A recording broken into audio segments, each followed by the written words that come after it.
আজি 17/7/2024 বৰ্ষৰ প্ৰাতঃ মুৰলী। ওম শান্তি। বাপ-দাদা মধুবন। আজি বাবাই কৈছে, মৰমৰ সন্তানসকল, এই শৰীৰক নাচাই আত্মাক চোৱা, নিজক আত্মা বুলি বুজি আত্মাৰ লগত কথা পাতা, এইটো অৱস্থা স্থায়ী কৰিব লাগে। এয়াই হ'ল উচ্চ লক্ষ্য। প্ৰশ্ন: তোমালোক সন্তানসকল পিতাৰ সৈতে ওপৰলৈ অৰ্থাৎ ঘৰলৈ কেতিয়া যাবা? উত্তৰ: যেতিয়া অপবিত্ৰতাৰ লেশ মাত্ৰও নাথাকিব।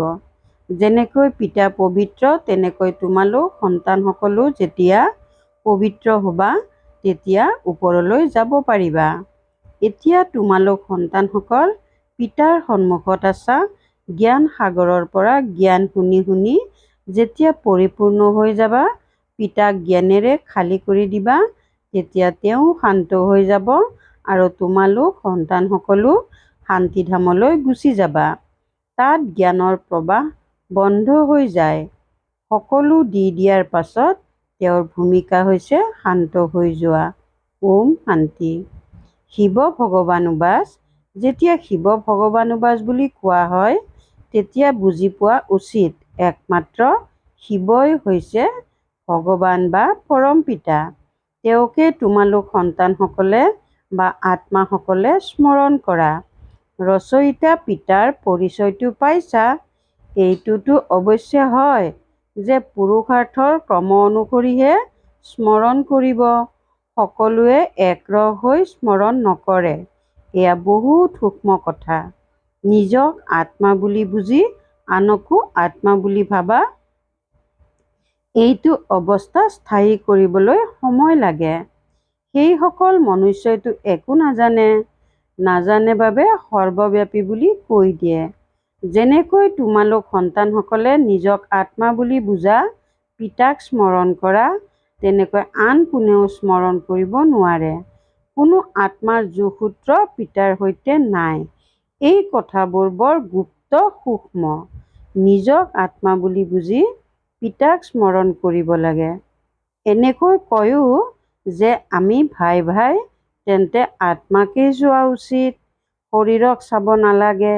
এয়া বহুত উচ্চ লক্ষ্য। বহুত আছে যিসকলে কেতিয়াও পিতাক স্মৰণ নকৰে। আত্মা মলিন হৈ গৈছে। মুখ্যত আত্মাৰেই কথা। আত্মাহে এতিয়া তমোপ্ৰধান হৈছে, যি সতোপ্ৰধান আছিল। আত্মাত এই জ্ঞান আছে। জ্ঞানৰ সাগৰ পৰমাত্মাই হয়। তোমালোকে নিজক জ্ঞান সাগৰ বুলি নোকোৱা। তোমালোকে জানা, আমি বাবাৰ পৰা পুৰা জ্ঞান ল'ব লাগে। তেওঁ নিজৰ ওচৰত ৰাখি কি কৰিব? অবিনাশী জ্ঞানৰত্নৰ ধনটো সন্তানসকলকেই দিব লাগে। সন্তানসকলে পুৰুষাৰ্থৰ ক্ৰম অনুসৰি আহৰণ কৰে। যিসকলে বেছিকৈ আহৰণ কৰে, তেওঁলোকেই অধিক সেৱা কৰিব পাৰে। বাবাক জ্ঞানৰ সাগৰ বুলি কোৱা হয়। তেওঁ আত্মা, তোমালোকো আত্মা। তোমালোক আত্মাসকলে গোটেই জ্ঞান আহৰণ লোৱা। যেনেকৈ তেওঁ সৰ্বদা পবিত্ৰ, তোমালোকো সৰ্বদা পবিত্ৰ হ'বা। আকৌ যেতিয়া অপবিত্ৰতাৰ লেশ মাত্ৰও নাথাকিব, তেতিয়া ওপৰলৈ গুচি যাবা। পিতাই স্মৃতিৰ যাত্ৰাৰ যুক্তি শিকায়। এয়াতো জানে, গোটেই দিন স্মৃতিত নাথাকে। ইয়াত তোমালোক সন্তানসকলক পিতাই সন্মুখত বহি বুজায়। আন সন্তানসকলতো সন্মুখত নুশুনে, মুৰলী পঢ়ে। ইয়াত তোমালোক সন্মুখত আছা। নিজক আত্মা বুলি বুজি পিতাক স্মৰণ কৰা আৰু জ্ঞানো ধাৰণ কৰা। আমি পিতাৰ দৰে সম্পূৰ্ণ জ্ঞানৰ সাগৰ হ'ব লাগে। সম্পূৰ্ণ জ্ঞান বুজি গ'লে তেতিয়া যেন পিতাক জ্ঞানেৰে খালী কৰি দিবা। তেতিয়া তেওঁ শান্ত হৈ যাব। এনেকুৱা নহয় যে তেওঁৰ ভিতৰত জ্ঞান প্ৰবাহিত হৈ থাকিব। সকলো দি দিলে পাছত তেওঁৰ ভূমিকা হ'ব শান্তিৰ অৰ্থাৎ শান্তিধামৰ। যেনেকৈ তোমালোক যেতিয়া শান্তিত থাকা, তেতিয়া জ্ঞান প্ৰবাহিত হ'ব জানো? এয়াও পিতাই বুজাইছে। আত্মাই সংস্কাৰ লৈ যায়। কোনোবা সন্ন্যাসীৰ আত্মা হ'লে সৰু কালতে তেওঁৰ শাস্ত্ৰ কণ্ঠস্থ হৈ যাব। সেয়েহে তেওঁৰ নাম বহুত জনাজাত হৈ যায়। এতিয়া তোমালোকেতো নতুন সৃষ্টিলৈ যাবৰ কাৰণে আহিছা। তালৈতো জ্ঞানৰ সংস্কাৰ লৈ যাব নোৱাৰা। এই সংস্কাৰ সুপ্ত হৈ যায়। বাকী আত্মাই পুৰুষাৰ্থৰ ক্ৰম অনুসৰি নিজৰ আসন ল'ব। আকৌ তোমালোকৰ শৰীৰৰ নাম দিয়া হয়। শিৱ বাবাতো হয়েই নিৰাকাৰ। তেওঁ কয়, এই কৰ্মেন্দ্ৰিয় ঋণত লওঁ। তেওঁতো কেৱল শুনাবলৈহে আহে। তেওঁ কাৰো জ্ঞান নুশুনে, কিয়নো স্বয়ং জ্ঞানৰ সাগৰ হয়। কেৱল মুখৰ দ্বাৰাহে তেওঁ মুখ্য কাম কৰে। আহেই সকলোকে ৰাস্তা দেখুৱাবলৈ। বাকী শুনি কি কৰিব? তেওঁ সদায় শুনায়েই থাকে যে এনেকুৱা কৰা। গোটেই বৃক্ষৰ ৰহস্য শুনায়। তোমালোক সন্তানসকলৰ বুদ্ধিত আছে যে নতুন সৃষ্টি বহুত সৰু হ'ব। এই পুৰণি সৃষ্টিটো বহুত ডাঙৰ। গোটেই সৃষ্টিত কিমান লাইট জ্বলে, লাইটৰ দ্বাৰা কি কি হয়। তাততো সৃষ্টিও সৰু, লাইটো কম হ'ব, যেন এখন সৰু গাঁও হ'ব। এতিয়াতো কিমান ডাঙৰ ডাঙৰ গাঁও আছে। তাত ইমান নাথাকিব। অতি কম সংখ্যক মুখ্য ভাল ৰাস্তা থাকিব। পাঁচ তত্ত্ব শতপ্ৰধান হৈ যায়। কেতিয়াও চঞ্চল নহ'ব। সুখধাম বুলি কোৱা হয়। তাৰ নামেই স্বৰ্গ। আগলৈ গৈ তোমালোক যিমানেই সমীপত আহি গৈ থাকিবা, সিমানেই বৃদ্ধি হৈ থাকিব। পিতায়ো সাক্ষাৎকাৰ কৰাই থাকিব। তেতিয়া সেই সময়ত যুদ্ধতো সৈন্য অথবা এৰোপ্লেন আদিৰ দৰকাৰ নাথাকিব। তেওঁলোকেতো কয়, আমি ইয়াত বহি সকলোকে শেষ কৰি দিব পাৰোঁ। তেতিয়া জানো এই এৰোপ্লেন আদি কামত আহিব? আকৌ এই চন্দ্ৰ আদিলৈ ভূমিখণ্ড আদি চাবলৈ নাযাব। এয়া সকলো বিজ্ঞানৰ অযথা অভিমান। কিমান প্ৰদৰ্শন কৰি আছে। জ্ঞানত কিমান শান্তি, ইয়াক ঈশ্বৰীয় দান বুলি কয়। বিজ্ঞানৰ ক্ষেত্ৰততো হুলস্থুলেই হুলস্থুল। তেওঁলোকে শান্তিক নাজানেই। তোমালোকে বুজি পোৱা যে বিশ্বত শান্তি নতুন সৃষ্টিত আছিল। সেয়া হ'ল সুখধাম। এতিয়াতো দুখ অশান্তি। এয়াও বুজাব লাগে, আপোনালোকে শান্তি বিচাৰে, কেতিয়াও অশান্তি নহ'বই। সেয়াতো আছে শান্তিধাম আৰু সুখধামত। স্বৰ্গটো সকলোৱে বিচাৰে। ভাৰতবাসীয়েহে বৈকুণ্ঠ স্বৰ্গক স্মৰণ কৰে। আন ধৰ্মাৱলম্বীসকলে বৈকুণ্ঠক স্মৰণ নকৰে। তেওঁলোকে কেৱল শান্তিক স্মৰণ কৰিব। সুখততো স্মৰণ কৰিব নোৱাৰে। বিধিয়ে নকয়, সুখকতো তোমালোকেহে স্মৰণ কৰা। সেইবাবে আহ্বান জনোৱা, আমাক দুখৰ পৰা মুক্ত কৰক। আত্মাসকল আচলতে শান্তিধামৰ নিবাসী। এইটোও কোনেও নাজানে। পিতাই বুজায়, তোমালোক অবোধ আছিলা। কেতিয়াৰ পৰা অবোধ হ'লা? 16 কলাৰ পৰা 12-14 কলা হৈ যায়, অৰ্থাৎ অবোধ হৈ যোৱা। এতিয়া কোনো কলা নাই। সন্মিলন অনুষ্ঠিত কৰি থাকে, স্ত্ৰীসকলৰ দুখ কিয় হৈছে? হেৰৌ, দুখটো গোটেই জগততে আছে। সীমাহীন দুখ। এতিয়া বিশ্বত শান্তি কেনেকৈ হ'ব? এতিয়াতো অনেক ধৰ্ম। গোটেই বিশ্বত শান্তিটো এতিয়া হ'ব নোৱাৰে। সুখকতো নাজানেই। তোমালোক কন্যাসকলে বহি বুজাবা। এইখন জগতত অনেক প্ৰকাৰৰ দুখ অশান্তি আছে, য'ৰ পৰা আমি আত্মাসকল আহিছোঁ। সেইখন হৈছে শান্তিধাম, আৰু য'ত এই আদি সনাতন দেৱী দেৱতা ধৰ্ম আছিল, সেইখন আছিল সুখধাম। আদি সনাতন হিন্দু ধৰ্ম বুলি নকয়। আদি মানে প্ৰাচীন। সেয়াতো সত্য যুগত আছিল। সেই সময়ত সকলো পবিত্ৰ আছিল। সেইখন হয়েই নিৰ্বিকাৰী সৃষ্টি। বিকাৰৰ নাম নাই।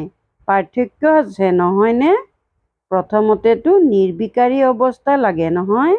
সেইবাবে পিতাই কয়, মৰমৰ সন্তানসকল, কামৰ ওপৰত বিজয়ী হোৱা। নিজক আত্মা বুলি বুজা। এতিয়া আত্মা অপবিত্ৰ আত্মাত মামৰৰ প্ৰলেপ পৰিছে। সেইবাবে অলংকাৰো তেনেকুৱা হৈছে। আত্মা পবিত্ৰ হ'লে অলংকাৰো পবিত্ৰ হ'ব। সেইখনকে নিৰ্বিকাৰী সৃষ্টি বুলি কোৱা হয়। বটবৃক্ষৰ উদাহৰণো তোমালোকে দিব পাৰা। গোটেই বৃক্ষজোপা থিয় হৈ আছে, আন্ধাৰ নাই।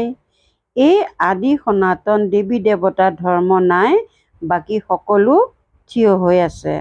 সকলো অপবিত্ৰ। ইয়াক মনুষ্য বুলি কোৱা হয়। মই মনুষ্যক দেৱতা কৰি তুলিবলৈ আহিছোঁ। 84 জন্মও মনুষ্যই লয়। শ্ৰীৰ চিত্ৰও দেখুৱাব লাগে যে তমোপ্ৰধান হ'লে তেতিয়া হিন্দু বুলি কৈ দিয়ে। দেৱতা বুলি ক'ব নোৱাৰে, কিয়নো পতিত। ড্ৰামাত এইটো ৰহস্য আছে নহয়। নহ'লেতো হিন্দু বুলি কোনো ধৰ্মই নাই। আদি সনাতন আমিয়েই দেৱী দেৱতা আছিলোঁ। ভাৰতেই পবিত্ৰ আছিল, এতিয়া অপবিত্ৰ। সেয়েহে নিজক হিন্দু বুলি কয়। হিন্দু ধৰ্মটো কোনেও প্ৰতিষ্ঠা কৰা নাই। এয়াটো ভালদৰে ধাৰণ কৰি বুজাব লাগে। আজিকালি ইমান সময়টো নিদিয়ে। অতি কমেও আধা ঘণ্টা দিয়ক, তেতিয়া মূল কথা শুনাব পাৰি। সাৰ কথাটো বহুত আছে। আকৌ তাৰ পৰা মুখ্য কথাবোৰ শুনোৱা হয়। পঢ়াৰ ক্ষেত্ৰতো একাদিক্ৰমে পঢ়ি গৈ থাকিলে তেতিয়া ওল্ফ বে অৰ্থাৎ পিতাৰ বাদশ্বাহী আদি লঘু পাঠবোৰ স্মৃতিত নাথাকে। সেয়া পাহৰি যায়। তোমালোককো ক'ব, এতিয়া তোমালোকৰ জ্ঞান সলনি হ'ল। হেৰ', পঢ়াত ওপৰৰ শ্ৰেণীলৈ গ'লে তেতিয়া আগৰ পাঠ পাহৰি যায় নহয়। পিতাইও আমাক নিতৌ নতুন নতুন কথা শুনায়। প্ৰথমে লঘু পাঠ আছিল, এতিয়া পিতাই গূঢ় কথা শুনাই থাকে। জ্ঞানৰ সাগৰ হয় নহয়। শুনাই শুনাই আকৌ শেষত দুটা শব্দ কৈ দিয়ে। ওল্ফক অৰ্থাৎ পিতাক বুজিলে সেয়াও যথেষ্ট। ওল্ফ অৰ্থাৎ পিতাক জানিলে বে অৰ্থাৎ বাদশ্বাহীক জানিয়েই যাবা। কেৱল ইমানখিনি বুজোৱা সেয়াও ঠিক। যিয়ে বেছি জ্ঞান ধাৰণ কৰিব নোৱাৰে, তেওঁ উচ্চ পদো পাব নোৱাৰে, সন্মান সহকাৰে উত্তীৰ্ণ হ'ব নোৱাৰে, কৰ্মাতীত অৱস্থাত উপনীত হ'ব নোৱাৰে। এই ক্ষেত্ৰত বহুত পৰিশ্ৰমৰ প্ৰয়োজন।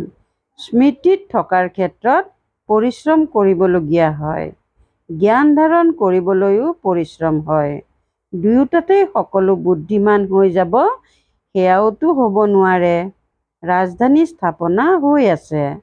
সকলো নৰৰ পৰা নাৰায়ণ কেনেকৈ হ'ব? এই গীতা পাঠশালাৰ লক্ষ্য উদ্দেশ্যটো এয়াই। সেয়াই গীতা জ্ঞান। সেয়াই কোনে দিয়ে?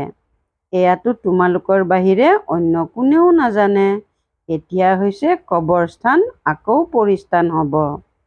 এতিয়া তোমালোক জ্ঞানচিতাত বহি পূজাৰীৰ পৰা পূজ্য নিশ্চয় হ'ব লাগে। বৈজ্ঞানিকসকলো কিমান বুদ্ধিমান হৈ গৈ থাকে, উদ্ভাৱন কৰি থাকে। ভাৰতবাসীয়ে প্ৰতিটো কথাৰ কলা কৌশল তাৰ পৰা শিকি আহে। তেওঁলোকো পাছৰ ফালে আহিব, সেয়েহে ইমান জ্ঞান আহৰণ নকৰিব। আকৌ তাতো আহি এয়াই অভিযান্ত্ৰিক আদি কাম কৰিব। ৰজা-ৰাণীতো হ'ব নোৱাৰে। ৰজা-ৰাণীৰ আগত সেৱাত ব্ৰতী হৈ থাকিব। এনেকুৱা উদ্ভাৱন কৰি থাকিব। ৰজা-ৰাণী হয়েই সুখৰ বাবে। তাততো সকলো সুখ পোৱা যায়।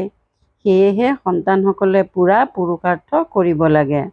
সম্পূৰ্ণ উত্তীৰ্ণ হৈ কৰ্মাতীত অৱস্থাত উপনীত হ'ব লাগে। সোনকালে যোৱাৰ খেয়াল আহিব নালাগে। এতিয়া তোমালোক হৈছা ঈশ্বৰীয় সন্তান। পিতাই পঢ়াই আছে, এয়া হৈছে মনুষ্যক পৰিৱৰ্তন কৰাৰ অভিযান। যেনেকৈ বৌদ্ধসকলৰ, খ্ৰীষ্টানসকলৰ অভিযান থাকে নহয়, কৃষ্ণ আৰু খ্ৰীষ্টানৰো ৰাশি মিলে। তেওঁলোকৰ লেনদেনেৰো বহুত সম্পৰ্ক আছে, যিয়ে ইমান সহায় কৰে। তেওঁলোকৰ ভাষা আদি এৰি দিয়া, এয়াও তিৰস্কাৰ কৰা হয়। তেওঁলোকতো আহেই পাছৰ ফালে। বহুত সুখো নাপায়, বহুত দুখো নাপায়। গোটেই উদ্ভাৱন তেওঁলোকেই কৰে। ইয়াত যদিও চেষ্টা কৰে, কিন্তু সঠিককৈ কেতিয়াও তৈয়াৰ কৰিব নোৱাৰে। বিদেশৰ বস্তুবোৰ ভাল, সততাৰে তৈয়াৰ কৰে। ইয়াততো অসততাৰে তৈয়াৰ কৰে। অপাৰ দুখ। সকলোৰে দুখ হৰণ কৰোঁতা একমাত্ৰ পিতাৰ বাহিৰে আন কোনো মনুষ্য হ'ব নোৱাৰে। যিমানেই সন্মিলন অনুষ্ঠিত কৰে, বিশ্বত শান্তি হওক, ঠেকাখুন্দ খাই থাকে। কেৱল মাতাসকলৰ দুখৰ কথাই নহয়, ইয়াততো অনেক প্ৰকাৰৰ দুখ আছে।